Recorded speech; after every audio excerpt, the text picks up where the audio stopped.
The October 6, 2022 meeting of the Rancho Simi Recreation and Park District is hereby called to order. Let's stand for the Pledge of Allegiance. Tracy, why don't you lead us in the pledge? Let me move the flag first over. It's supposed to be on the side. That doesn't change. Oh, you got it reversed. Wrong way. Whoa. I almost injured the rope. Thank you. I pledge allegiance to the flag of the United States of America and to the republic for which it stands, one nation, under God, indivisible, with liberty and justice for all. Roll call, please. Director Avila, Here. Director Dennert, Here. Director Freeman, Here. Vice Chair Gray, Here. Chair O'Brien. Here. All right, agenda review. Are there any changes to the agenda? Thank you, Chair. I don't have any changes to recommend to you for the agenda, but I wanted to cover a few things under this topic. One, I wanted to note that Sandy Cavone is functioning as our clerk this evening, so thank you, Sandy. Secondly, I wanted to note changes to our meeting setup or our room so that the board's aware. We're about 90% of the way done with what the ultimate plan is, but what you have now is you have a camera up there on the roof that is getting the board dais. We've got a camera over here that's going to capture the speaker. We've moved the podium back to the middle of the room. Sound-wise, our mics now go directly into the PA system, so they're not over the air anymore. So what that'll allow for is you're going to get a better sound quality for those that are watching the meetings on Zoom. But we got to make sure when we're speaking into the mic, it's not over air anymore. So you've got to be speaking into a mic if you want to speak or address the board. The TV eventually is going to be mounted on the wall here and hanging here. So I think that's about it. So we're trying the new permanent Zoom setup. And then finally, if I could, this evening, I'd like to invite Sandra Salute up if I could. Introduce one of our newest employees. Sandra was recently hired as the supervisor in Oak Park. There was 34 applications for the position. She went through an interview process. We did include the Oak Park Planning Committee. Sherry Wentworth helped us in that selection, so I want to congratulate her. Sandra's got a master's and bachelor's degree, both in nutrition and dietetics. She has previous experience in the private sector, and she spent 8 years in the Recreation Center at Cal State Northridge, the Student Recreation Center. She's built wellness and run programs for the employees and students at Cal State Northridge. She's hosted exercise training events, employee retreats, and was part of the project management team for the Cal State Northridge Oasis Wellness Center. So Sandra has childhood memories of visiting her grandparents in Oak Park and is excited to join us, and she will be the lead person out in Oak Park. So welcome, thank you, and we're very happy to have you. Thank you. Thank you for the opportunity.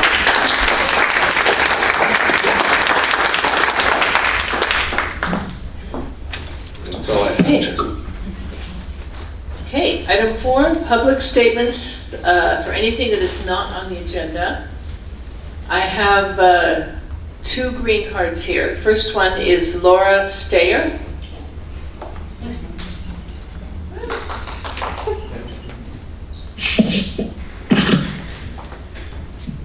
All right, good evening, board members. Thank you for allowing me to speak today. I'm here with a bunch of my softball family here to discuss the fields around the city of Simi Valley. We have great concerns regarding the condition of the fields. Rancho Madera has no dirt on it. It's basically playing on concrete. The batter's box, there's holes all through it. It's seriously dangerous for all players involved. You can break an ankle sliding into it, really damage yourself. Rancho Simi, on Royal, the lights shine right in our eyes. You know, they're angled down to such a way that it will get lost between the ball and the lights. That's Turns. That's Turns used to be wonderful fields, and they seem to have lacked all the maintenance. The batter's boxes continue to be a problem there. There are piles of sand periodically throughout the entire field, and it causes a lot of dangerous situations with regard to softball. For example, take a bad hop, something like that, it'll hit you in the face. These balls are coming off at 80, 90, 100 miles an hour right at the players. So we request your consideration to devote the necessary funds needed to maintain the fields properly, to ensure our safety and to ensure the safety of all the young athletes that play and rent these fields. You have, 84 teams playing in the fall softball season this season. At $550 per team, the city is making gross $46,000 off of that amount. And all we request from you is just a little bit of maintenance, and so that we can continue to play the game that we love to play. That's all I got. Thank you.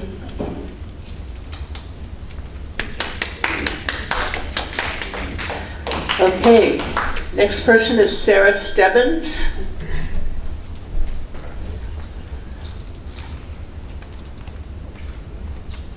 Hi, I'm nowhere near as good as she is with speaking, but I will back her up with the lights issue. Number one being Duck Park, or we call it Rancho CME. It's very dangerous. I've seen people get hurt because it's bright. You guys used to have yellow lights out there, and I didn't think they were so bad, but I know a lot of people complain, and people will always complain, but now they're blinding.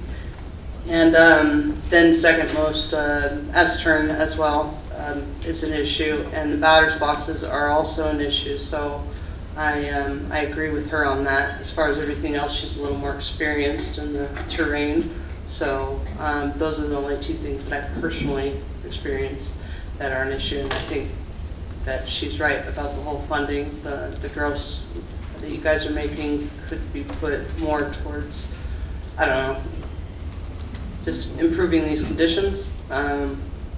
We played a tournament, I think, well, I don't know if the tournaments you guys pay for like the chalk or whatever, but we didn't have any chalk, things like that. Just small amounts of money, I would imagine, that would be beneficial for the safety of players. So thank you. Thank you. Okay, are there anyone else want to speak? Aha, I have one more green card. James Hoke.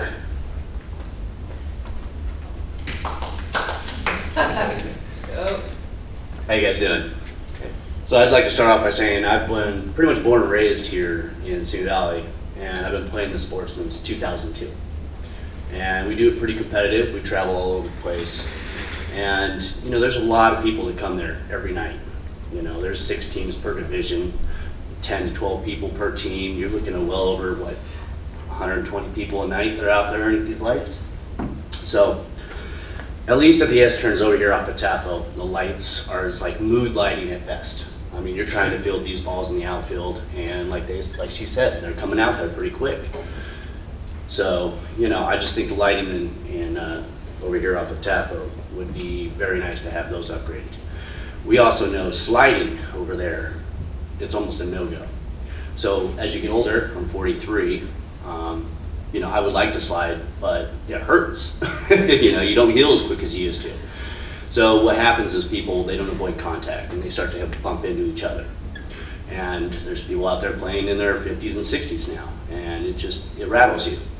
So to avoid contact, it'd be safer if the fields were maintained on the dirt side of things. I think that's key. But the lighting, I mean, it sucks when people come into our town and they go like, yeah, they're not bad, you know, the lighting sucks, you know, and you're just like, You think you just get used to it, but at the end of the day, it needs an upgrade. I've been playing on these fields for a long time, and it is exactly like it was back then. And I just think it would be beneficial to have that upgraded. As for the fields that she's talking about, the duck pond, which is what, Royal? Is that what it's at? Yeah. Okay, I barely ever play there, but when I do, I play first base. And I gotta tell you, it scares the S out of me. I'll be at first base and those lights are so low, and there's a batter that comes up, especially a left-handed batter. And as far as I'm concerned, you can't see when he swings the bat and where that ball's going. And I've had some hum by me just like, life, gone. All right, you're just lucky you don't get hit. So over there on that field, I gotta tell you, those lights need to go up. It's a safety concern, maximum. But at the end of the day, it'd be nice to have some upgrades over here. I think it's due for as long as I've been living here. Yeah, and as many people that play the sport. And one last note too as well. I don't know if you know this, but there's a new uprising sport called cornhole. And some of our older guys are starting to go to that because they can play that game in their flip-flops. So the one thing is these new guys that come in that are in their young 20s after playing high school ball, you want them to come in and play. Well, they're used to these high school ball fields and they see these nice little lights and they come over here and they play. It's a little competitive, they enjoy it, but at the end of the day, it doesn't have that je ne sais quoi of the highlights and the nighttime playing. And when you go out to like Santa Clarita and some of these other fields and you see that bright light, you're like going, huh, you have like a little bit of a little pride in the sport that you're playing. So coming back into Simi Valley and then you come back over here and you're just like, oh, well, here we go again. Bush League is the term for the fields over here. It's just Bush League ball. And I don't want to stop playing the sport, and I do love cornhole, and I'm trying to mosey on into it myself, but at the end of the day, I still like the team camaraderie, the competitiveness, getting the guys out there, burning an hour, some calories.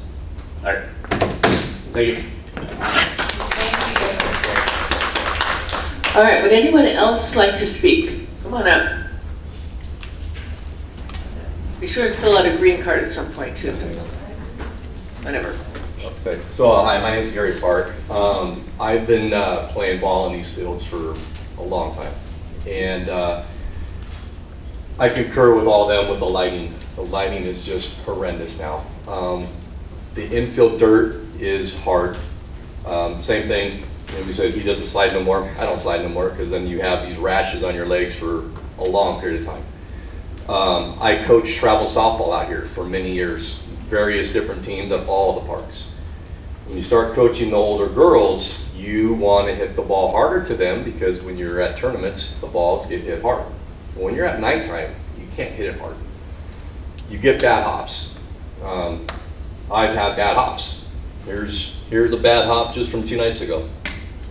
The ball does not take true hops. Probably about a month ago, I took one off the wrist, hit me in the bicep, and hit me in the chin. So I had a cut here and I had a bruise on my arm. So the big major concern I think is with the softball world is the lighting. It's hard to see a yellow ball with these lights. Duck Park, the lights are lower. You're staring into lights. At Eastern Park, you're staring at the lights in the park, the diamond next to you. So it makes it very difficult to see the ball. With Laura, we played last night. She played third base, I played shortstop. I couldn't tell you how many bad hops she had at third base. I had several at shortstop. You got some guys that are, I'm 6'2". You got some guys that are my size, bigger, smaller, and they can hit the ball as hard as possible. So it is a little scary to be standing in some of these positions. Pitchers, I know a couple of my friends here pitch. I wouldn't do that. You're too close. It's just the lights are just, that's the biggest issue. The dirt and the lights, the biggest issue. So, but anyways, thank you for your time. Gary, I have a quick question. I know that it's not on the agenda, so we can't go back and forth and discuss it for a long time, but just while you're here. So to do some of the upgrades, there's a variety of ways to do that. One is to take money from another project or another service that we provide. But do you think that softball players, it's important enough to them that they'd be willing to pay more, or do you think it's mostly they've expected out of the current budget? I would tell you now, every time I play, they tell me how much it is for me to play. And like Jimmy said, cornhole, it's cheaper to go do that and safer. So for me to play this game for as long as I have, my daughter plays now on a co-ed team with me, and my son now plays with me on a co-ed team. They're half my age. There's people half my age that don't want to play because of the lighting. So however it is, if they're going to pay more, you may lose a lot of players because of the cost. It's very expensive. I'm paying $50 every night I play. I play 3 nights a week. I'm playing tournaments on the weekends. I just played Saturday and Sunday for the breast tournament, cancer tournament. I played there. Jimmy just asked me to play in a tournament on Saturday, but it's not here. But I think that would be a no to say charging softball players more. It's just very expensive already. Thank you. Yep. Can I add to that real quickly? If you could just consider adjustments? I'm sorry, no. No? Okay. No, it's, You don't need to add that. Kate, if I could, I'd like to make a brief comment and ask a question of the. Sure, yeah, we can do that, right, legally? You can ask a I question. can do a brief comment, right. Yeah. So, you can sit down. Okay, thank you. Yep. So I appreciate all the comments. So look, I'm an old dude, and I can tell you on lighting, you know, everything now is better than when I used to play on these fields. At the same time, I have poor vision, so I do appreciate your concerns, and I do take that seriously. And then I'm also, as Director Dennard can attest to, I'm probably one of the only people who ever playing adult kickball on our field suffered a concussion from hitting the ground. He was at first base. I got knocked over at first base. So I know the fields are hard, and so I do appreciate that. Dan, where are we at in terms of, is there anything we can do on a short-term basis to make any improvements there? Would this require some board action at a future meeting? I guess it's both a short-term and long-term question. Is there anything we can do in the short term to resolve these concerns? And then as far as long-term, what do we need to do? Do we need to put this on the agenda? And I ask that because this is now the second month in a row that we've had these concerns expressed. Yeah, so in the short term, obviously the teams are in season, so I need to talk to Wayne a little bit and talk to the staff about that. But there may be some little things we can do relative to the hard fields, is what I'm saying. But being in season, Wayne's recommendation, if it's the board's direction to, you know, replace the dirt and get new dirt in there, that's going to be, you know, a several-week, month-long project at the field. So that would be longer term. So I will meet with Wayne and the maintenance staff to see if there's any short-term options, and then we can bring back the long-term. Obviously, there'll be an expense to that. I'm just talking about the dirt on the fields. Relative to the lights, our light heads do not accommodate LED lights right now. And the reason for that is they didn't have LED when we put those in. So as we build new things, we're now putting in new light standards and light heads that have LED, but that's as we go with new stuff. So what has to happen there to accommodate the energy efficient LED lights is all the heads on the field have to be changed out. I think Wayne told me that's about $150,000 per field. So if you were looking at S-turn to change out the heads for LED, obviously it's a long project, but you're looking at probably $500,000 for that one complex alone. The second alternative is there is a light that's not a yellow light or an orange light that can go in the existing heads, and those are the ones that are at Duck Pond that they're saying are too bright. Those lights use 3 times as much energy as the orange lights, so the electrical costs get really high. So I guess my answer to you, Ed, is in the short term, I'll get with the maintenance staff, see if we can do anything now during the season, and then we can bring in a budget item back to the board if it chooses to look at, you know, a rehabilitation project and choices on lights, probably after the season or as we get into a dead period where we can do those projects. All right, and I just want to quickly say thanks to the people in the public who spoke. We can't be aware, we can't solve all the problems. Again, we're limited in terms of budget, in terms of staff, but unless we know the problems exist, we can't even try to address them. So I appreciate the comments from everyone.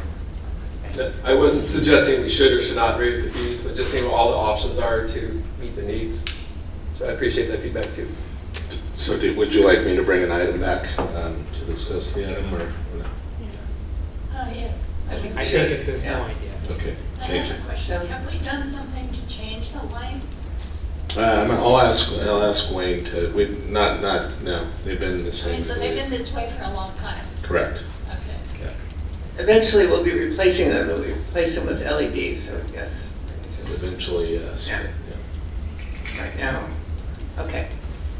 And if I can mention one more thing, once you do the lights at, say S-turn, then the expectation is going to be pickleball and then all the other fields that have lights. So then you start why does softball get it? We don't have it, so you almost need like a multi-year plan if you're going to take the dive to move to LED. You almost want like a 3 to 5 year plan to transition into that. And that, I think Wayne and I estimated to do all of them is about a $2 million proposition. So across all of our fields and courts. Right. All right, is there anyone else who would like to speak to an item not on the agenda? Okay, how about anybody Zooming? You have any names? Okay. Item 5, approval of minutes. Rancho Senior Recreation and Park District Board of Directors meeting September 7th, 2022. I'll second that. All right, roll call. Director Avila, Aye. Director Dennert, Yes. Director Freeman, Yes. Vice Chair Gray, Aye. Chair O'Brien. Yes. All right. Item 6, consent agenda.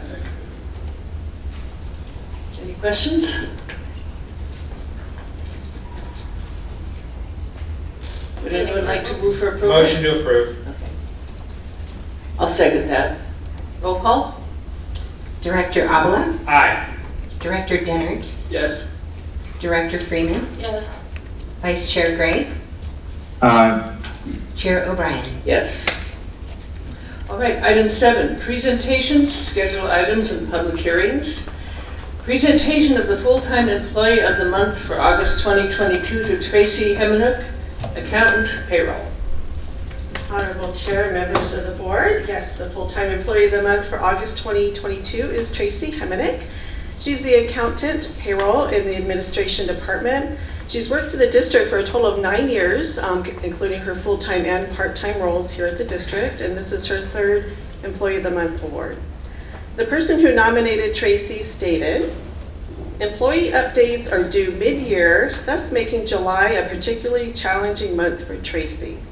Changes such as vacation accruals, cost of living increases, and benefit updates, to mention a few, plus all the other regular payroll tasks that need to be processed simultaneously, are managed successfully through her hard work, dedication, and tenacity."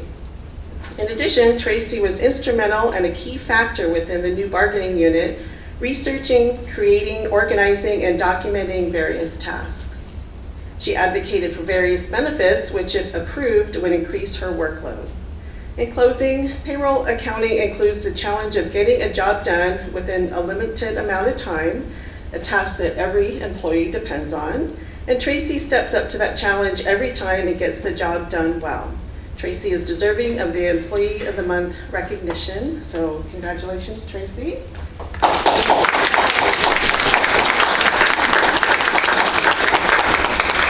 I'm going to ask Chair O'Brien to come up to the front of the dais, and if Tracy could join her. I'm So gonna take hopefully a now we've photo. got a new photo op background.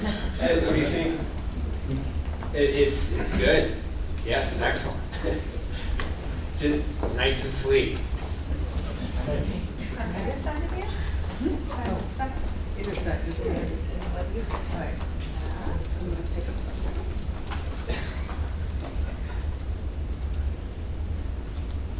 Thank you. There you go.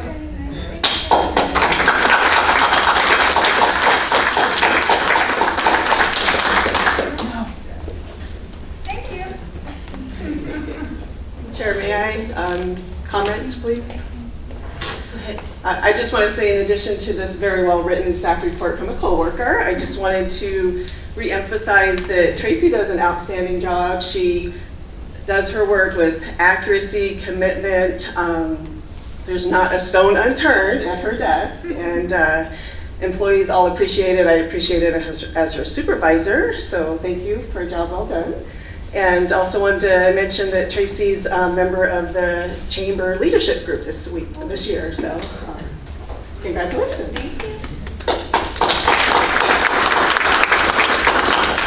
Sharon, if I could, as Teresa mentioned, payroll and the type of work Tracy does is exacting down to the penny, literally. And she runs a tight ship, and she is precise, and she does an excellent job in that role. So thank you, Tracy. I like that in the nomination it said that you worked on getting more work for yourself. So I'm sure that the employees appreciate that you're willing to do that to get every the benefits that they deserve. And you do it with a smile, so congratulations. Thank you. I think it's just wonderful. You're always so positive. And I'm sure things aren't always easy, but you're always positive, and I really appreciate that. Thank you.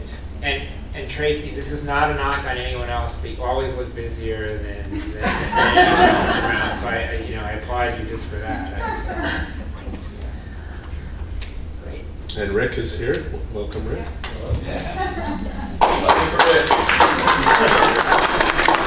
Her daughter joined us. She is- And our daughter's on from Washington. Yeah. Hey, Haley. Okay, Haley. Okay, item 8, continued business, there is none. Item 9, new business. A, approval of resolution number 2044 adopting annual budget for fiscal year 2022 to 23. Thank you, Chair. As the board is keenly aware, we have a multi-step budget process that lasts about 3 or 4 months. This is the culmination of that process for 22-23. In this budget, we make adjustments for board direction during that process, but we also just we clean up the budget. So we've closed the fiscal year in June, and if we adopt this in October, we get more information from closing the prior year's budget. So we kind of make it, I would call them administrative adjustments to the budget, not so much policy type stuff. So just real quickly, we've in all of the funds, we've increased the estimate for interest earnings because the market, there's more interest that we're earning on the money that we have saved. We did increase the budget for the final dollar amounts for workers' comp and liability. As you can see, it's a significant $180,000 increase once we got the final bill.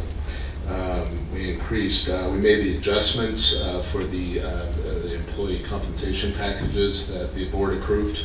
So we go in with estimates and then we right-size those based on the board's final direction. Those adjustments have been made. We did end the year, which is good, more to the positive. So year-end savings for the general fund and generally all of the funds was higher than we originally estimated. We usually expect that because we make the initial estimates conservative. We did add the $100,000 to the budget for the sand volleyball courts that the board approved in Oak Park, the proposed sand volleyball courts, subject to review by the Oak Park Committee. We did get quite a bit more in development-related revenue. So this is when there's development happening in town, we get fees so that we can build future parks and take care of the park. So that came in quite a bit higher than we had originally estimated. We added $80,000 for the pool. Remember I mentioned we need to redo the pool and the pool deck. So we've added $80,000 to the budget for the design work. We expect that the project will be budgeted in the next fiscal year, but this gives Wayne the funds he needs to do the technical work to get the pool deck designed and out to bid. And then finally, although it's not on here because it was a budget neutral adjustment, but the board had approved it, we converted some part-time ranger funding from part-timers to add a third full-time ranger. So I did want to note that in here. That concludes my report. I'm available for questions. We recommend that the board adopt the resolution approving the final budget for FY 22-23. All right, any questions? Yes, it's only because my lack of understanding, I think. So let's take the general fund. So we had an increase in revenue of $73,826. The 110,351 and the 180,229 and the 85, those are all added expenses. The second item, those are expenses that were already budgeted, but they've just been moved around to the appropriate accounts. So some of those numbers are new extra expenses, and some of it are adjusting the budget within the line items, so they're budget neutral. but we still came out on the plus side with these added expenses. We with the added expenses, the budget before you is still balanced. So we made sure that with these adjustments, the budget you're adopting tonight is still a balanced budget. It still has ongoing revenue sources and to support ongoing revenue and capital. But your budget here, even with the adjustment, is balanced. I just wanted to make sure I understood that number 2 was an expense. Yeah, and that's why it says adjust. So Yeah. it's moving. Yeah. Number 4 is an expense. Number 4 is a one-time expense, yes. But we included an estimate in the budget 2, already. 3, and 4 are expenses. Correct, yes. Okay. But we still were able to increase the reserve amount. Correct. Okay. I wanted to to make sure I understood it. Yes. Thank you. Dan, I have a question about the third full-time ranger. Yes. I know you said that's in the budget. Where are we at with, as far as staffing though? We have not been, we're gonna start a recruitment. We've got another probably vacancy potentially. So Teresa and I are gonna be opening another recruitment for rangers, full-time rangers shortly. Tomorrow. Oh, really? Tomorrow? Upon approval tonight. Yes. Oh, yes, upon approval tonight. I like that and I support that. I think it's good for the community to be able to see some consistency. I know part-time rangers also fulfill a need, but you see some of the same staff around, you know who they are. They know our customers and the community. I think that's good. No more questions for me. Okay. Anyone else? Question? Okay.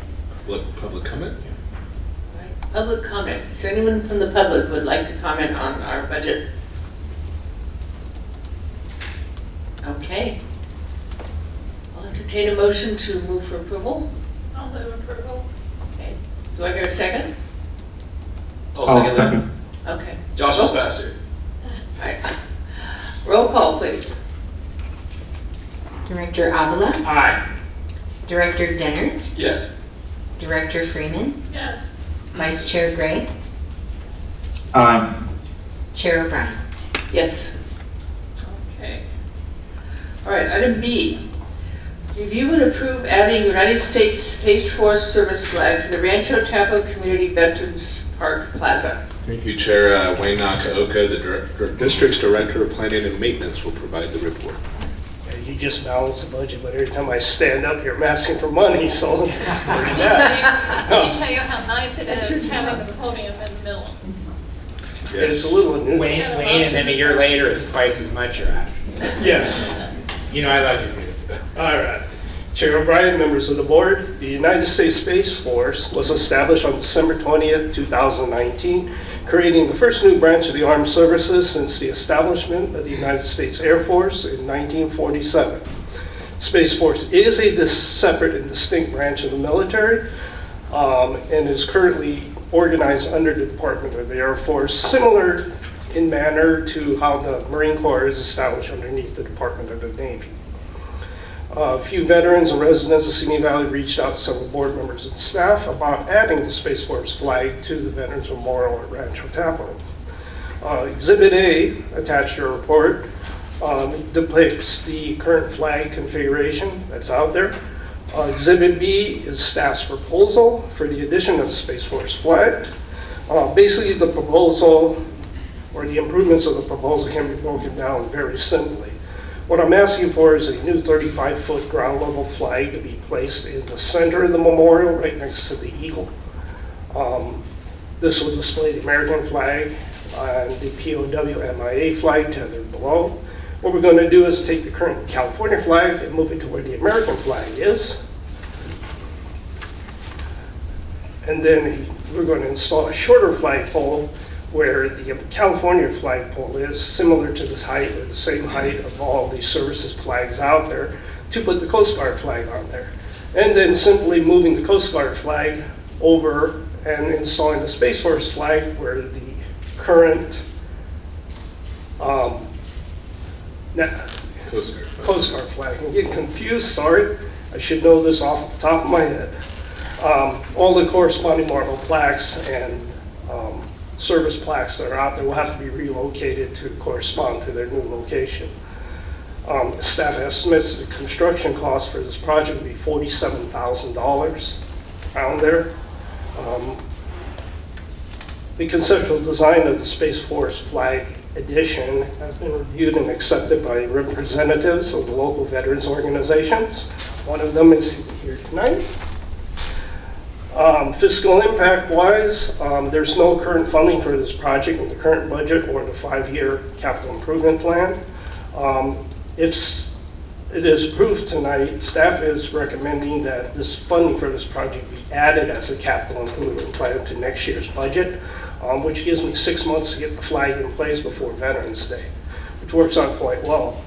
At this time, staff is requesting that the board review and discuss the addition of the United States Space Force flag to the Rancho Community Park Veterans Memorial, and provide direction to staff. And I'll answer any questions that you may have. Thank you, Chair. I just want to emphasize that we reached out to Doug and Christy from the community, and from what I understand, Doug had worked with other representatives of the veteran community and was able to run the proposal by them, and they were all supportive of it, and I'm sure Doug can comment on that for you. And I've got a green card on this too, but when it comes time for public comment, I'll bring them up. Any questions? Just a couple. First, Wayne, if you can, with Doug sitting here, I just want you to verify. I've been nudging you about this project like once every couple months. Yes, you have. I just want to ask, because I know we've talked about this a number of times. Does the switching around and the configuration of where the Space Force flag would that then be consistent with the way the flags should be displayed or supposed to be? Okay. Yes. Right, because I know that was a concern. Okay. New order precedent is the Army, the Marine Corps, Navy, Air Force, Space Force, and then the Coast Guard. No, because I know that was one of the concerns all along. So this would be consistent. Yes. Okay, that's great. All right, thank you. And if you're interested, the reason why they called out the pole heights is the American flag will be 5 feet higher than the California flag. California flag currently is on a 30-foot flagpole, and all the service flags are on 24-foot flagpoles. So it would be prominently displayed American, California, and then all the services. Any other questions? I just wondered how long this new group has been at. Do you have any idea? I didn't get it. How long has this new group? Space Force? Space Force? 2019. 2 years. 2019. 2009. Okay. All right, I'm going to open it up to public. Chair. Oh, I'm sorry, Josh, go ahead. It's okay. Wayne, I did a quick tour when this was first brought up, and I remember sitting there trying to puzzle out how it would be solved by the end. I was curious, is there someone who you would, I thought it was a challenging situation to try and resolve, and I assumed any solution would be much more expensive than this.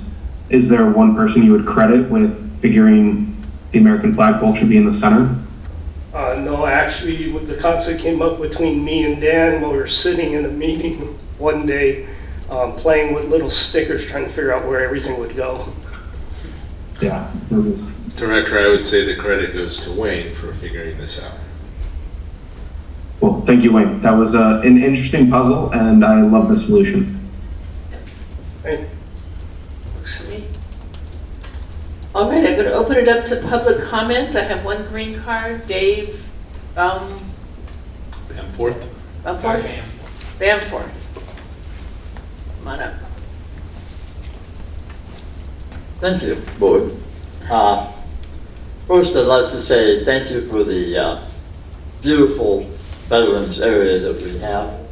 And as being a veteran, who goes there often and sees other veterans there, we use it as a time for recollections and continue to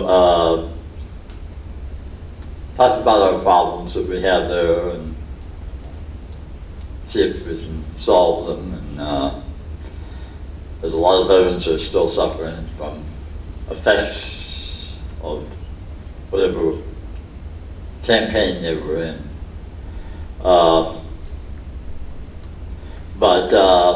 Yes, we felt that we needed to include the Space Force flag because it is now a separate organization by Congress, and they cover from 100,000 feet up. And and as of yet, of course, they don't have any, fortunately, they don't have any casualties, but as it looks like in the future that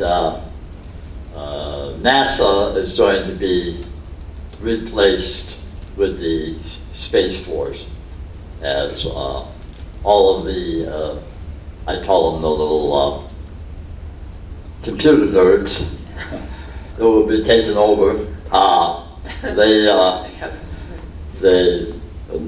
When you do it now and you're tested, the brightest ones now they're putting over into the Space Force.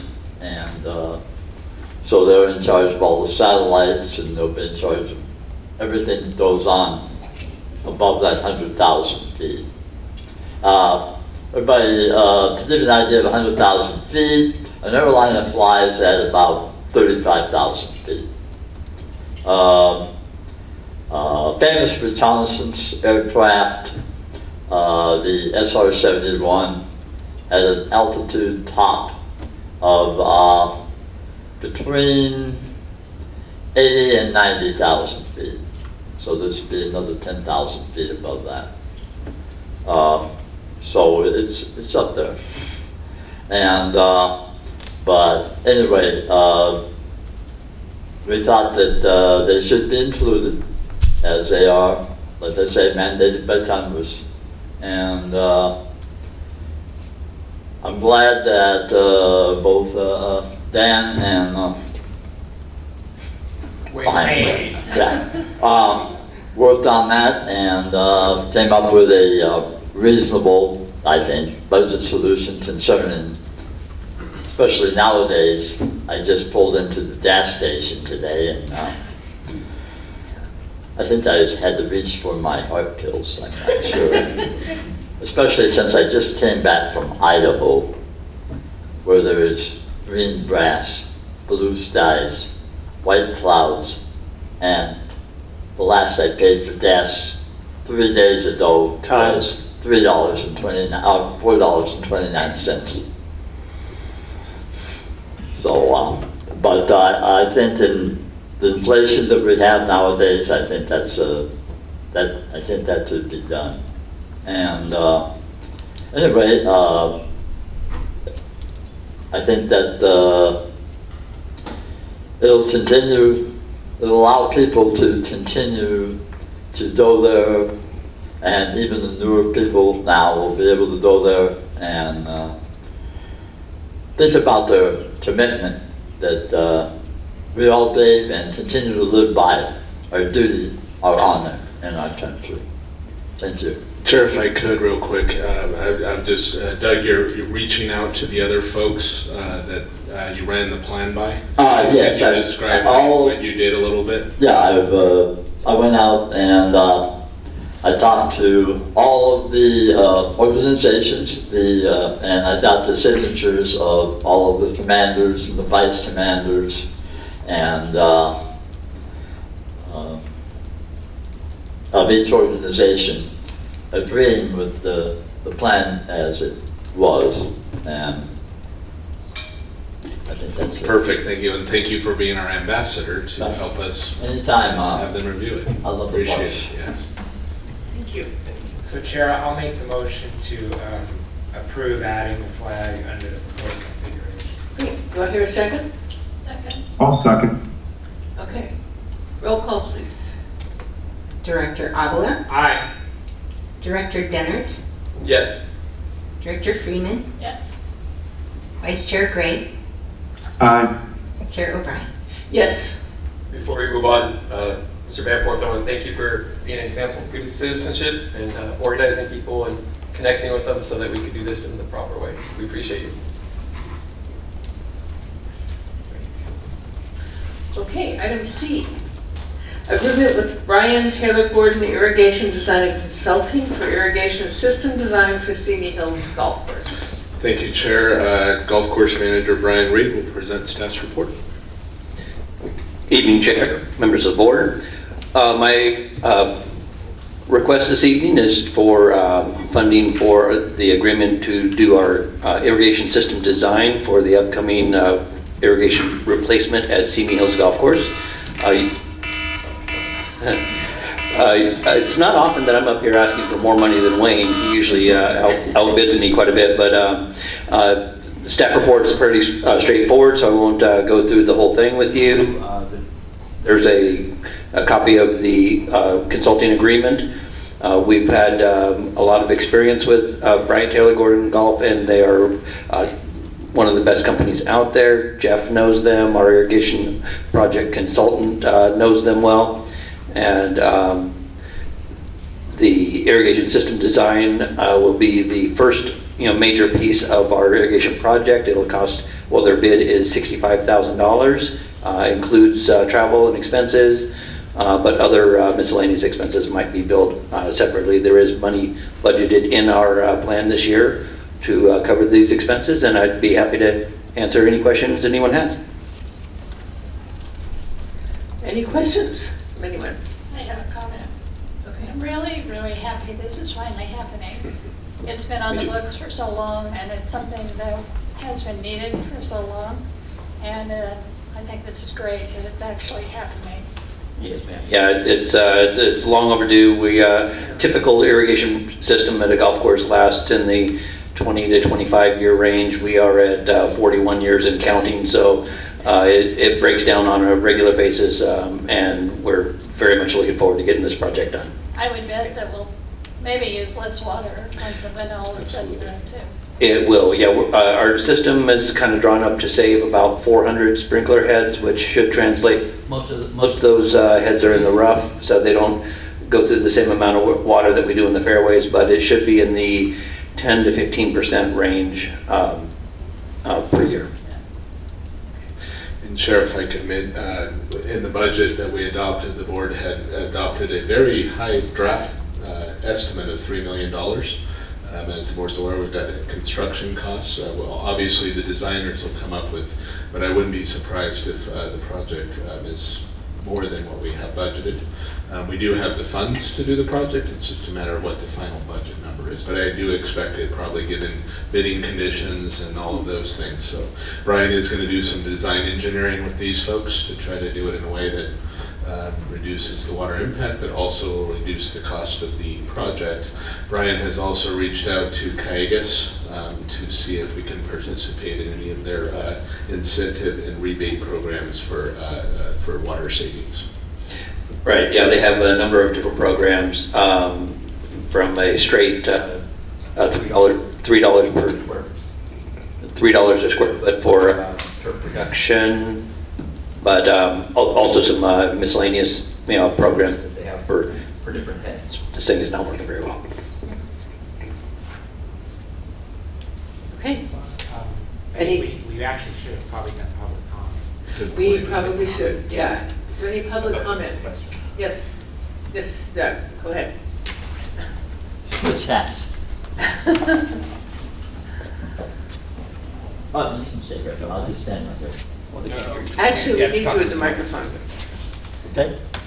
Yeah, I was just wondering, because we have water problem in Simi Valley, that's in Southern California, and right now we're losing about 6 million gallons a day of gray water that's sent to the treatment center out into the water, and it goes out to the ocean. I was wondering if there's any way, maybe even by a tanker truck, we can capture some of that and pump it into some of those systems or areas that so that would serve two purposes. One would be good for the grass, and two, it would probably help save us on some funds. That would be a good idea. If the board would like me to comment, I can do that on that. So that we need city support on that. So the challenge there is you've still got a tree gray water, and the sanitation plant is on the west end of town. So you've got to get the water to the west end, treat it, and then ship it all the way back to the golf course. And the infrastructure cost of that you can do it. It's expensive. What about for Sinaloa? It's closer to the treatment plant. Yeah, I know that the city's looking at recycled water, and they've studied it in the past, obviously, and they're continuing to look at it, but the cost of the infrastructure at this point, at least the last study they had done, didn't justify, the number of users. So you might have Wood Ranch Golf Course, Sinaloa, and maybe there, so then you kind of look at the cost of building all that infrastructure against kind of the savings and the use for those users we have. So, but that would be a partnership and coordinating with the city on their larger, citywide recycled water or groundwater efforts. Ryan, I know this is a project helps towards this goal, but could you update us on how you're meeting the water restrictions or the status of any reclaimed water or water reductions? Sure, yeah, so we don't have any reclaimed water available to us. We're just on regular potable water.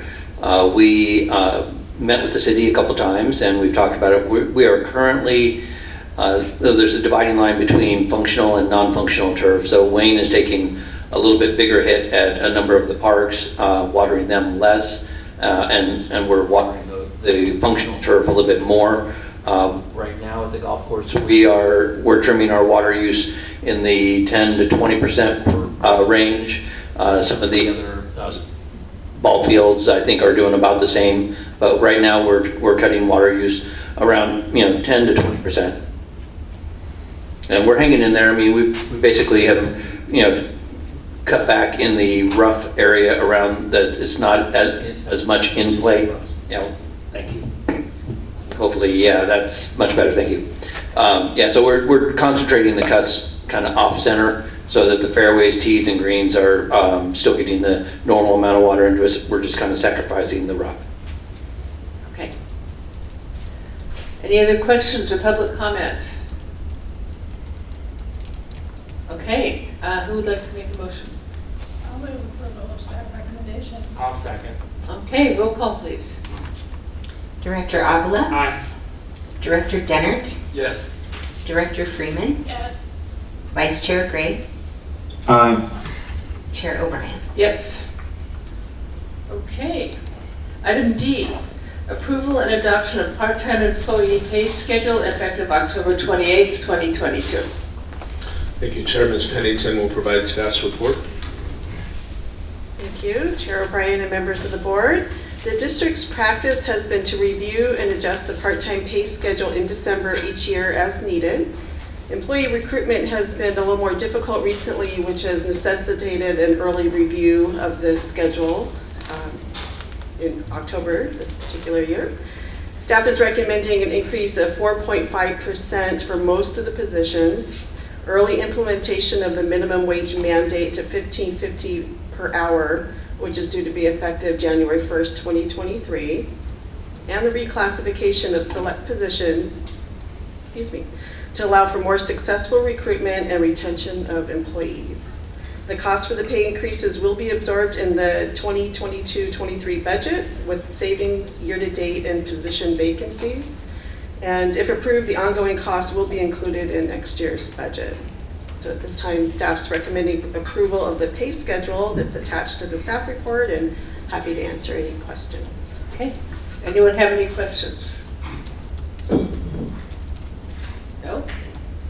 Public comment from anyone? Okay, who would like to make the motion? I do have a comment before we vote on it. I understand that we need to pay employees more to retain and attract them. And it's not just a Park District issue, but there's a shortage of childcare workers, which means we go to a job fair and say we have jobs available. There's a lot of other employers with jobs available. So the next time it comes before us, I'm going to ask for an update on not did we participate in job fairs, but work with the school district to incentivize with students. If I have a 17 or 18-year-old, when they think about becoming a teacher, they should work in an after-school club. But right now, they would do it because they need the money. Possibly if their friends are doing it. But they should be paid, but in addition to that, anyone that's thinking about being a teacher should be working after school club if they're looking for a job. So I want to know that students understand that. Now I know part of that's the school district identifying students, possible college majors. But when we talk to colleges, it's the same thing. You can talk to all departments in the college. But as a teacher, if I'm looking to take on student teachers, and I'm looking at their resume, I would like to see they worked with students before. Sure. So specifically the education department with that understanding. But the other parts to it, I understand our staff's been doing a lot with a little, so we appreciate all of you running around to cover all the shifts necessary. Thank you, Director. If I could, part of the new community outreach position is going to be tasked with doing some more aggressive and called targeted recruiting in the education departments and on the campuses. So Richard will be doing a little more in support of the HR folks in the recreation department, who's been a lot, but we do have a new resource now where sometime Richard can focus more on our recruiting efforts as well. I think there's an untapped potential in retirees who would like to have a part-time job like this, are very qualified to be after-school counselors. And I think we might be able to look there, maybe through the senior center, or, you know, I think there is opportunity there. Great idea. That's a good idea. I like that. Any other questions? Who'd like to make the motion? I'll move Did we do I'll comment? second. Oh yeah, public, we have to do public. Public I thought- comment. There's- Oh, I'm sorry, I thought you asked. Yeah. Okay. Any public have any comments about this issue? Okay, moving along. I'll move to approve that. I second. All right, roll call. Director Avila, Aye. Director Dennert, Yes. Director Freeman, Vice Chair Gray, Aye. and Chair O'Brien. Yes. Thank you. Right, item E, call for nominations of candidates to serve as regular members and an alternate member of the Ventura Local Agency Formation Commission. Thank you, Chair. LAFCO has a seat on it that is dedicated to special districts. And there's a process by which a special district elected official gets nominated and then selected to be on the LAFCO board. LAFCO plays an important role in the county. They consider annexations, reorganizations. They make recommendations on good government and making things more efficient between agencies. Ms. Freeman has represented all of the districts in the county for over 10 years now on LAFCO. The nominee from us, and then selected by the committee. However, Elaine has said that her 10 years, she's done an excellent job, and she's not going to continue in the role, I guess, after her service. So this is the opportunity for the board to nominate anybody that we may want to nominate to go to the selection of who might be picked, selected to be the special district's representative on LAFCO. So. And if we don't have any particular nominations, we would just take no action on this item. If you do, we would take that name and fill out the resolution, and you'd adopt the resolution this evening if you wanted to nominate someone. Ventura County Special Districts, there were three people. Three people. That were there, and I know there's a fourth already from another district. So there is interest, but the interest is only in the permanent position, not the alternate position. But the alternate, I just want to clarify, it's really important to have the alternate there. There are 2 county supervisors, 2 city council people, 1 public member, and 2 special districts people, and we all have an alternate. So this last couple of years, our alternate hasn't been able to participate. So when Mary Ann wasn't there, we only had 1 special district LAFCO commissioner up there. So these decisions are actually really important decisions on organization and services. So it's been an honor to serve on the LAFCO for that long and represent Ventura County Special Districts. I just think it's a good opportunity for someone else to get to understand all of the ins and outs of government organization. All right. Anyone? My point is the alternate is just as important as the primary person. If any of you are considering doing it, I would support you in doing that. If any of you are considering doing it, any of the board members that would support you in doing that, I'm not interested in that, but Dan, I assume it's for just board members, not staff, the alternative? Yeah. For an elected official, yes. And then from what Elaine said, there is interest from 3 or 4 in the regular member nomination, but not the alternates. But it does sound like you have interest from others in the special district community if none of you were.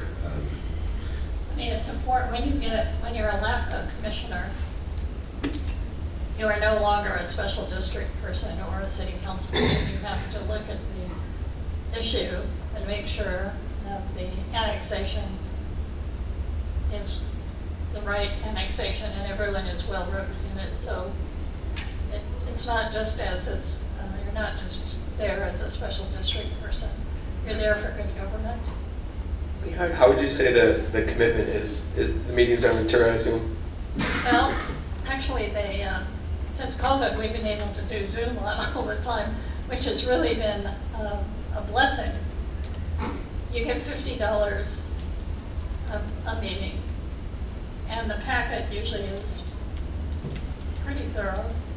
And the meetings, but the reality is we've only had maybe 4 meetings in the last year. So even though the staff report indicates our regular monthly meetings, that's very rare. We have a meeting next week, and we'll have one in November, but over the COVID, and just because the county growth control and all of the regulations keep cities and special districts within their sphere, there have been only a few really big annexations, one in particular in Ventura that took 3 hearings. But the reality is maybe 4 meetings a year. That's the way it's been over the last couple of years. Like, what time of day are the meetings? Are they during? In the morning, So they're during the day too. So. during the day, 9 o'clock. How long do they last, usually? Well, anywhere from 2 hours to 5 hours, Okay. depending on the Okay. project. Right. How many people speak, you know. But we usually work right through and end the meeting and then go to lunch, leave for the day. We don't break for lunch. During the day, so that's not me. You just did it. That means there's 3 board members. Any of you 3 interested? I have Public interest. comment. Yeah. Finding out, we haven't didn't turn it over to public comment. I think he was I just have- asking a question. You know, Okay. he was Are asking. we done? Is everybody done I yet? was afraid we were moving. No, he was Okay. asking a Okay, question. apologize. Okay. All right, I was going to open it to public comment, but, okay, public comment. I'm not hearing any. So, does anyone, I don't know, we don't have to do anything about this, do we? I think our I have director- interest. Oh, go I ahead, would Jeff. be interested. And I can be an alternate. I'm also happy to go to be the primary, but it also sounds like there's 4 other individuals who are interested in the primary slot. That'd be great, have Josh do it. I hereby nominate Josh I second that. alternate For the alternate position. for the alternate position. Yeah, I'll second. alternate, yeah. So what we'll do is we have to make the nomination by resolution, so we'll fill out the resolution for our nomination as Director Gray for the alternate position. Josh, you okay with that? And then I'm okay with that. we'll take the vote as direction to submit the resolution to LAFCO, nominating Okay. Director Gray as a potential alternate. All right, do we do that now, even though we don't have Yes. to? And All Kate, right. did you have any interest in not the alternate, but the other position? No, I did not. I will say that there is a very large Simi Valley issue coming up, probably mid-year next year. Okay. In light of that, is it possible to be nominated for both? Both positions? For primary and, because I'll happily be the backup, but if there's going to be a local issue, I'm happy to be nominated for the alternate, but if the board is going to, He's asking to be nominated both for the I think primary. you find it interesting. I think the question Josh is asking is, can we nominate him both for the primary as well as the alternate? No, you should nominate for one or the other. That's right, because the alternate doesn't get voting privileges, and if it's a Simi Valley issue coming up, then you should There have isn't- voting privileges. Like I say, no one else has stepped up for the alternate. So let me, So the way this reads, it says if your district wishes to nominate an individual to be a candidate for either the regular or the alternate, please send a nominating resolution.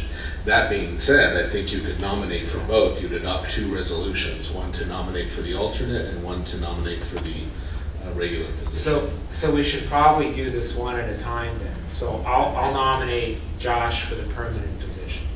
Okay, I'll second that. Roll call, please. Resolution number, we don't know yet. 2045. Yeah, I don't think it's our own resolution, it's a resolution of LAFCO, so. And Josh, you're good with us nominating you for both? That's Correct. what I'm asking, yeah. But we'll do it in two steps. Two separate steps. Director Avila, Aye. Director Dennert, Yes. Director Freeman, Yes. Vice Chair Gray. Does he have to abstain? Aye. Chair O'Brien. Yes. All right, and the alternate, I guess now we're nominating for the alternate position. I nominate Josh Gray for the alternate position. I'll second.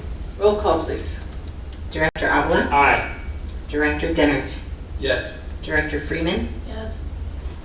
Vice Chair Gray, Aye. Chair O'Brien. Yes. Let me comment because it's potentially the Ventura County Special Districts. We'll have our next meeting here, December 6th, if it works out with staff and everything. That's the next meeting of Ventura County Special Districts. And I think it has to be in though before December 6th. Yeah. So you're going to have to do a little lobbying. Okay. Who are the, I'd love, who are the people I'd that love to have a conversation on the side with you, Elaine, about LAFCO and your experience. And you could maybe do an email to each member of Ventura County Special District. I think Director Gray asked if he could sit down with you and learn a little bit about it. Get your suggestions. Well, my concern is, you haven't participated in Ventura County Special District, so you need to do some kind of introduction letter or something. That's what Josh wants to get with you, to get your advice on how to go about doing that's that. fine. Yeah. All right. Okay. Item 10, written communications of note. Anybody have any written communications of note? Apparently not. I have two different levels. One of them is, and staff can look at it later, there is a member of Oak Park that had an issue with dog poop and has been sharing that on Twitter.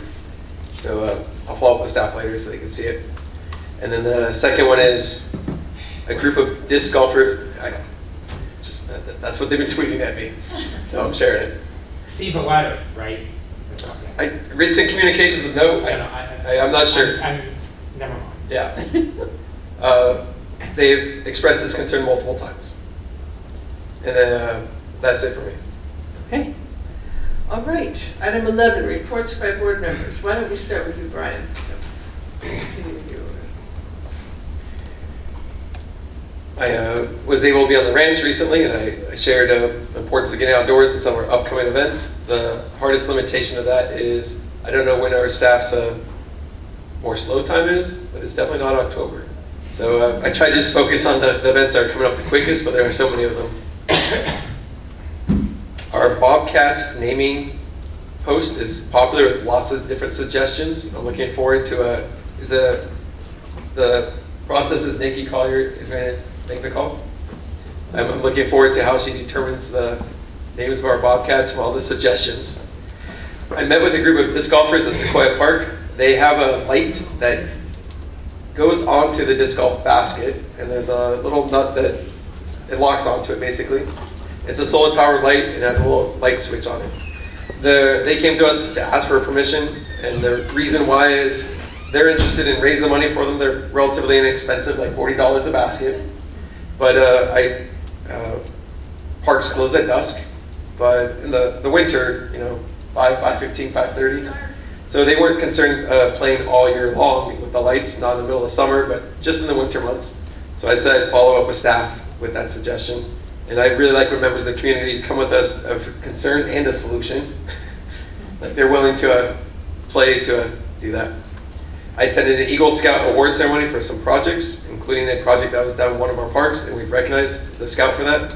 It's impressive how much they did, and a special part of the ceremony is, I've been to a few, when they challenge another scout to become an Eagle Scout.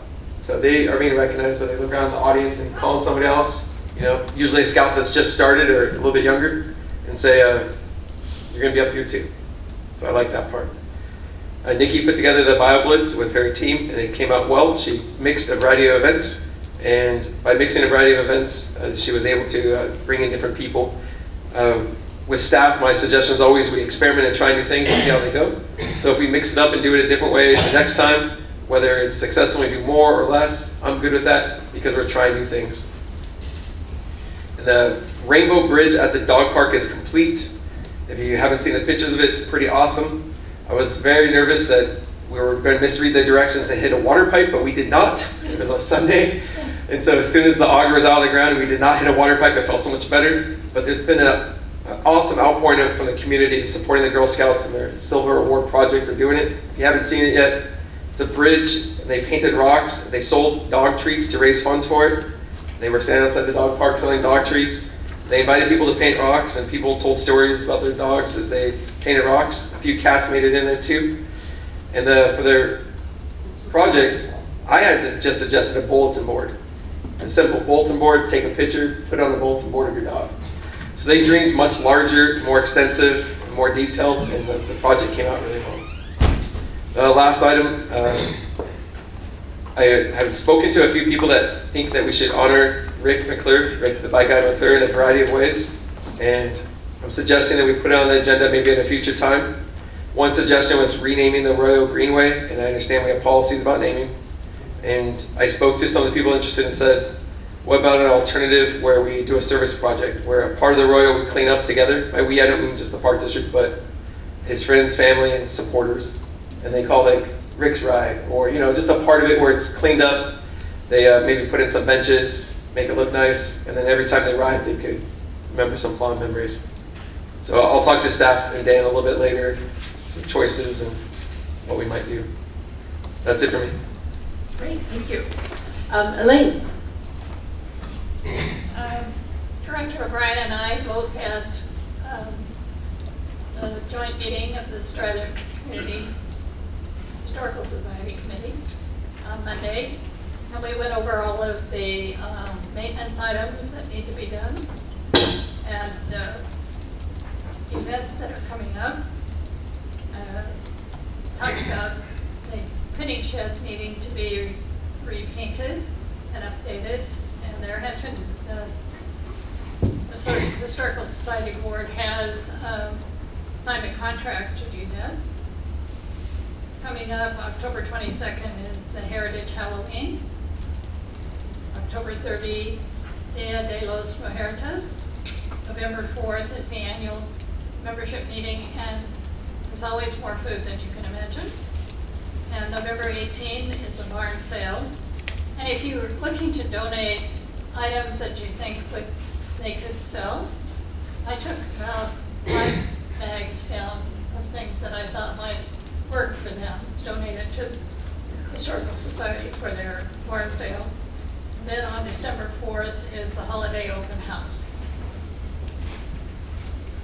And then I had Ventura County Special Districts on Tuesday night, with Director O'Brien as well. And it was really an interesting presentation on the Camarillo Healthcare District. Yes. Quite extensive programming, and I thought I was really quite impressed with all they're doing in Camarillo.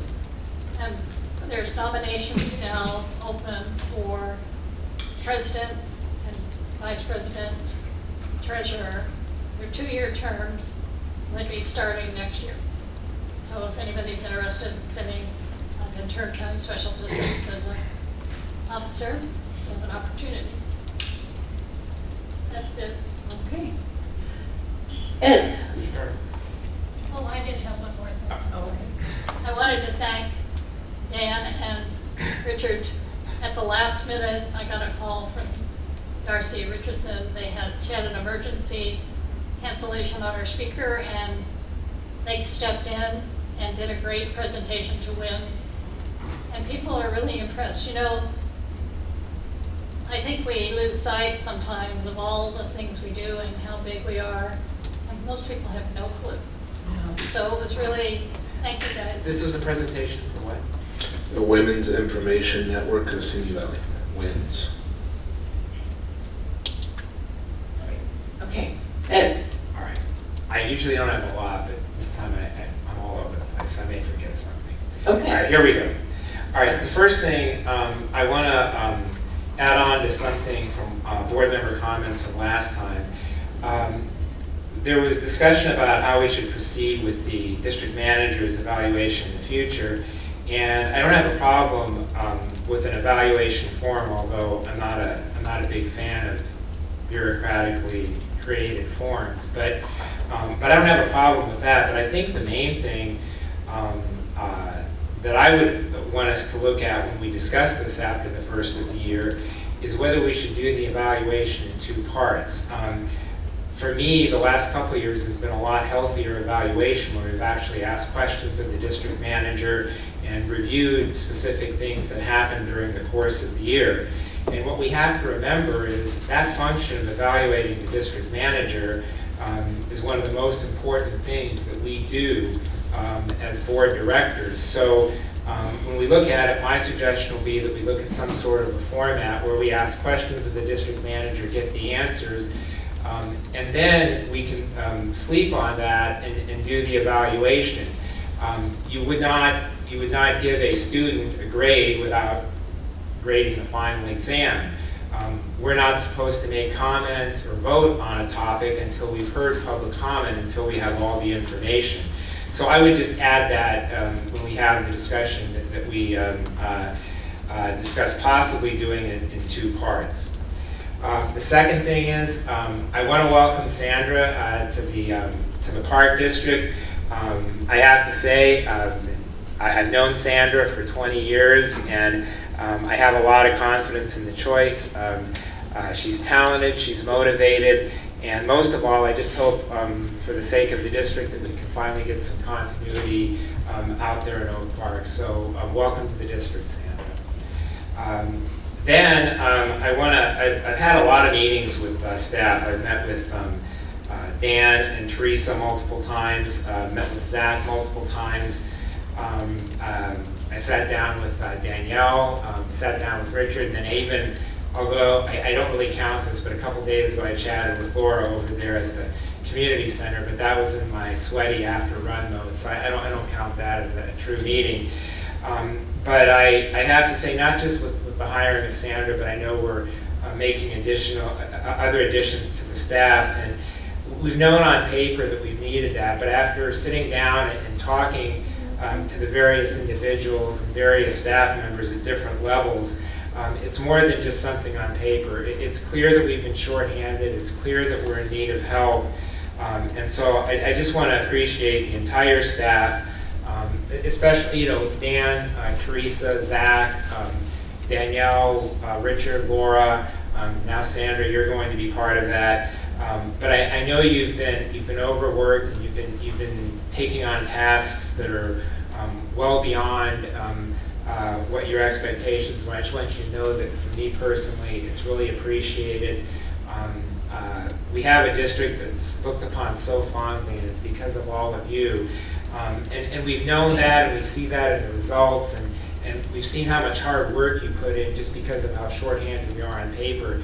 But to sit down and chat with all of you the past month or two has really brought it home. So thank you to the entire staff, and I just wanted to know that.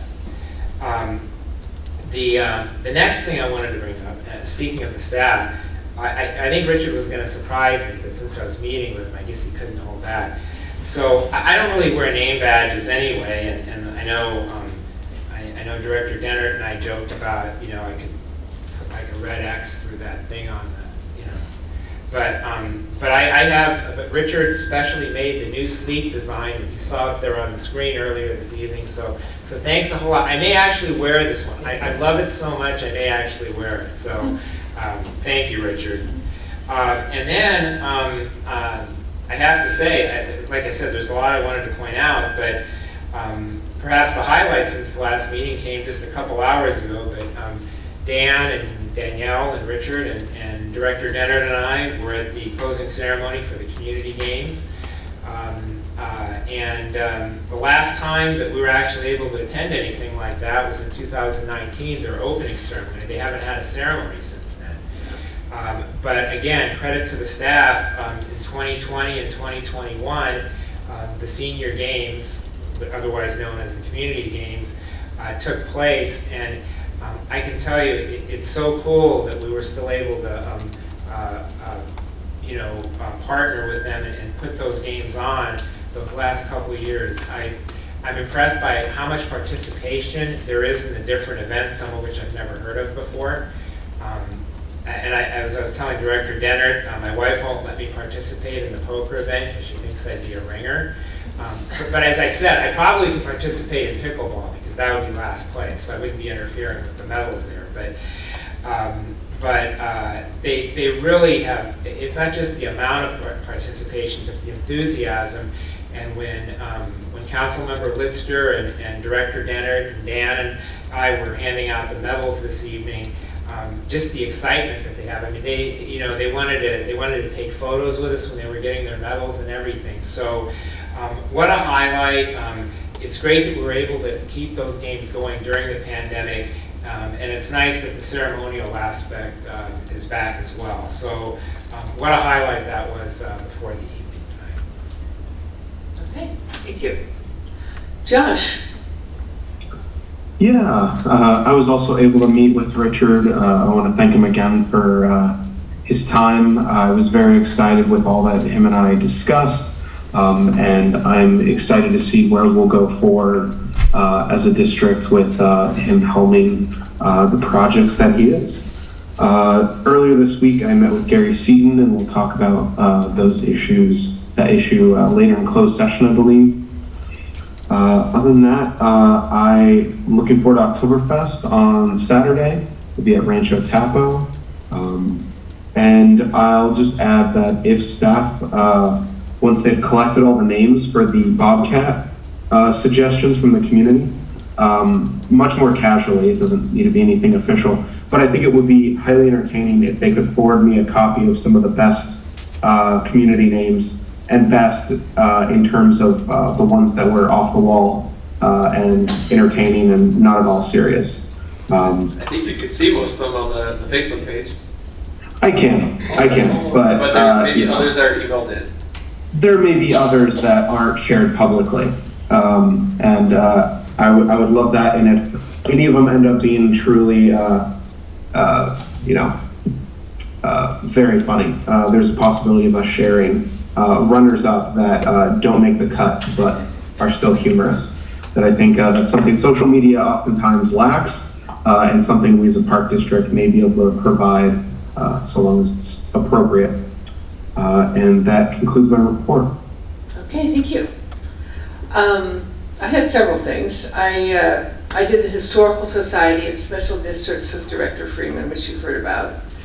I also went to the Kiwanis Barn Dance at Stratham Historical Park on the 17th, and that was great fun. It was a fundraiser, of course, but it was a nice evening, and it was nice to see the park in such great shape. And a lot of people were there and got to see that park, so that was good.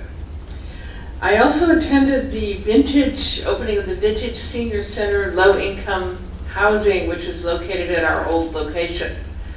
And it looks so different than it did. Oh my God, you go in and there's all these townhouses, and the low-income part is like off to the side, and it's sort of separated a little bit from the regular townhouses. But they have one, and they showed us an apartment, and it was nice. And there is apparently a long waiting list for these things. They're all filled up already with like 40 or 50 people on the waiting list, as I recall. So it was good to see it. I'm glad it finally got off the ground. It took a while. Same day, I had Little Black Dress in the evening, and I'd like to commend Director Dennard for being a waiter. Did a fine job, and Director Freeman for modeling. Raised some serious money there. That was good.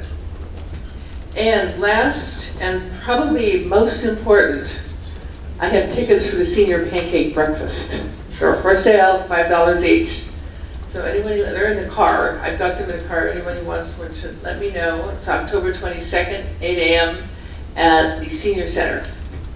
So come on by, eat. And I'm willing to give away because we'll be on a plane to Peru. So That's right, yeah. I have 4 free tickets. There's 4 to give away.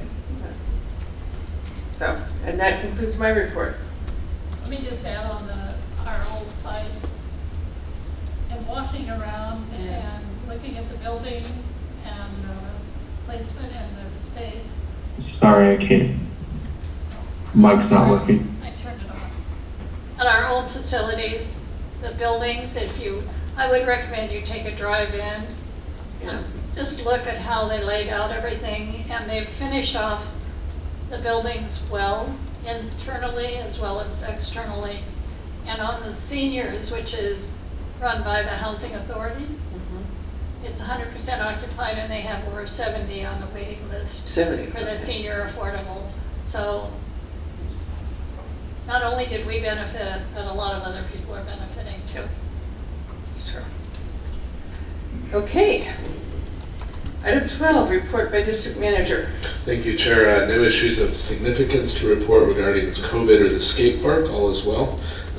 Mr. Knockoak and I did meet again with the city manager this week, a couple days ago, so we are still working on that project and the land lease potentially, and actively working that, and hopefully we can get some that before the board as soon as we can. The investment market is changing. The interest rates are going up, which means funds that we hold, there's opportunity there to maybe earn a little bit more money on our funds. So I am planning on hiring a financial advisor. Potentially it'll be at a lower dollar amount that I can do to evaluate and give us alternatives for maybe earning some more interest on our funds. I'll certainly share that with the board as that progresses. The gym floor is looking outstanding. I believe it is on schedule. I don't believe we can commit to a date that it will open again, but we are going to have a first-class new gymnasium floor at the community center, so that is exciting. I mentioned that we did participate in a meeting with the Cayuga staff regarding water rebates and incentives and such, so we're up to speed on that. We'll be pursuing those. The Equestrian Center, as the board will recall, we have committed to rehabilitating the Equestrian Center, but as usual, or as with Wayne, it's gotten a little bit more complicated than originally envisioned, and a little bit more costly. So there's a couple options there. Wayne and I continue to work on that, but it's also impacting the time frame of when we get that done. So we did meet with, we've got 2 groups that are interested in using the Equestrian Center. One is called ESL, I believe. They're a local equestrian group, and also the Painted Horse Club. We did meet with them, Zach and I and Wayne, for a significant amount of time the other day, and kind of went through the options, explained time frames, and educated them on that. We did let them know, to communicate them, that we're completely committed to getting the Equestrian Center rehabilitated and improve the quality. So they are informed, and I thought it was a good meeting, and I will keep the board informed on the project itself and where it may head. Follow-up from last meeting, if the board will recall, there was someone that lived along the Arroyo that came and spoke about the homeless in the area. Wayne and I and Paul Friederborn and Jim went out there and met with her and her husband for a good amount of time. Jim has been on the issue, the Rangers have, and as we have mentioned, we're a little bit handcuffed sometimes with the homeless population, but our Rangers are doing a good job and focusing on that area and doing all they can to make sure it's safe out there. So we did spend some time with them. Teresa is advancing the AED project. If you recall, the board gave us authority to install AEDs in some of our parks. She's had a working group, and we are getting final legal review on that. I think there will be and then we will be rolling out the AEDs. Once I have the date of when they will be installed, I'll let you know, but that is progressing. It was mentioned, but I did go spend some time with the gentleman observing the lights that was talked about during public comment. Getting quite a few, not a lot, but some complaints about parking at the dog park in Oak Park. So as the board knows, it's intended to be a walk-in facility, but we keep it open for the handicap folks that can get in to use the dog park. But we've got quite a few folks that aren't respecting that and parking up there and along the trail. So we are working on a solution to that, but it's a little bit complicated to get folks to follow the rules. But if you hear about it, we are pursuing solutions to that. I did review our August financials with the staff. Everything looks good for the first couple months of this year. We're on track and performing well financially. The staff and I met with the city over film permits and talking about just getting up to speed on where we are in filming, and also talking about working jointly on making sure that we streamline those so that it's not as cumbersome, as least cumbersome as possible for the applicant. We are in a unique situation, like we are as a separate district. If we were, a part of the city, they'd go to the city and get a permit for our parks. But because we're separate, they have to get 2 permits. So we're trying to figure out a way where we can both fulfill our respective roles, but at the same time ensure that the permit process is as efficient and streamlined as possible for the Dan, I know we can't discuss it at length, but quick question about that. Could we have an employee that's responsible for permits for both? Like you come to Nikki and she's in charge of city and... That's some of what we talked about. There may be some conditional use permits and different things that we have to set up by code to allow for that to happen. Because the city has a different regulatory responsibility for those than we might have in our parks. So we do have some alternatives outlined. The city's going to review those and see if they're willing to do that. So again, the common goal is the same customer. So, but yes, those are the type of options we're talking about. Is a single permit, a little more authority to us potentially, or something of the sort. So. And then Leadership Day is on Friday. I think you guys all are tomorrow. If you guys can drop by there, that would be great. Also, I'll send out information, but the governor did sign a new bill regarding meetings, public meetings, and I will send the board the signed bill. It's effective January 1st of this year, and I will send you the text with the summary of what the new direction is, and then if you guys want to talk about that at a board meeting, we can do that, but I'll send it out to you guys. What's that? Do you know the bill number offhand? I don't know the bill number offhand, no, but I'll send that out. Where is Leadership Day going to take place? It's all over the district. I think it starts at the golf course primarily, so there's a breakfast at the And course. what time is that? I have the schedule. Morning to breakfast. Breakfast 7:30. 7:30 is when it kicks off at the golf course. And then there's a lunch at, where's the lunch, Brian? Strather? Rancho Tapo. Lunch at Rancho Tapo. So breakfast at the golf course at 7:30. Lunch at Rancho Tapo at 12:40. 12:40? Yeah. And then there's a social at the Birdie Bar at the golf course at 5. That concludes my, our next meeting, October 19th. Not a whole lot in there. Got to get approval for a payment. We're going to bring you up to speed on some of our marketing efforts and upcoming programs. Pretty light meeting at this point, the 19th. The Oak Park Committee was scheduled to meet next Thursday, but through moving calendars around, the school district ended up having their meeting is on the same night as our regular Oak Park Committee meeting. So we're still working on it, but it looks like the Oak Park Committee meeting that was supposed to be the second Thursday of October is going to be on October the 3rd, on October 20th. So they've kind of kicked it back, or moved it back a week, or forward and back a week, I guess.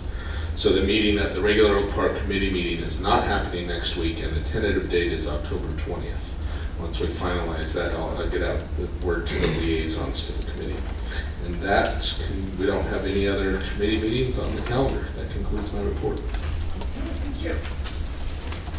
We have a closed session, so thank you everyone for attending. Yeah, I believe we may have a reportable action out of closed session, so we'll have to come back to open session for that, which means the folks that are running the cameras and everything will be doing closed session, then we'll have to come back in and get everything started up again. We have to announce the... And yeah, we also need to announce the closed session and take public comment on the closed session items.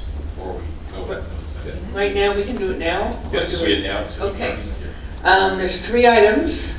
Do I need to name them or? Ryan. I usually do that. Oh, I'm sorry. No worries. So the items on closed session are as follows.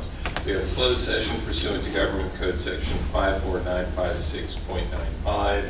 The claimant is David Scott K.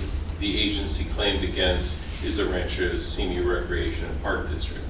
The second item is closed session pursuant to Government Code Section 54956.8. Conference with real property negotiators. The property's assessor's parcel numbers, Ventura County numbers 500-0-291-275. The agency negotiator is the district manager. The negotiating parties are Rodney L. Stilling et al. Under negotiation, price, terms, and conditions regarding potential purchase, exchange, or lease of real property. And the last item is closed session pursuant to Government Code Section 54956.8, conference with real property negotiators. The property's assessor's parcel number, Ventura County again, 685.0-130-020. The agency negotiator is the district manager. The negotiating parties are South Hills 5 LLC. And under negotiation are price, terms, and conditions regarding potential purchase, exchange, or lease of real property. And I would just note, we're going to have to come back into open session after the closed session. Yes, we will. All right, is there any public comment on those 3 closed session items? Hearing none, we'll go into closed session. Recording stop. All right, we are back in open session. We have reportable action on one of our items. Item A, we are going to do our standard procedure, which is, do I talk? Go ahead, you can say, you Okay. can report it. All right. We'll do our standard procedure, which is to reject the claim and turn it over to insurance and have them work with the claimant. And if I could, we're rejecting the claim in reference to the closed session item A. Yeah, Right. item A.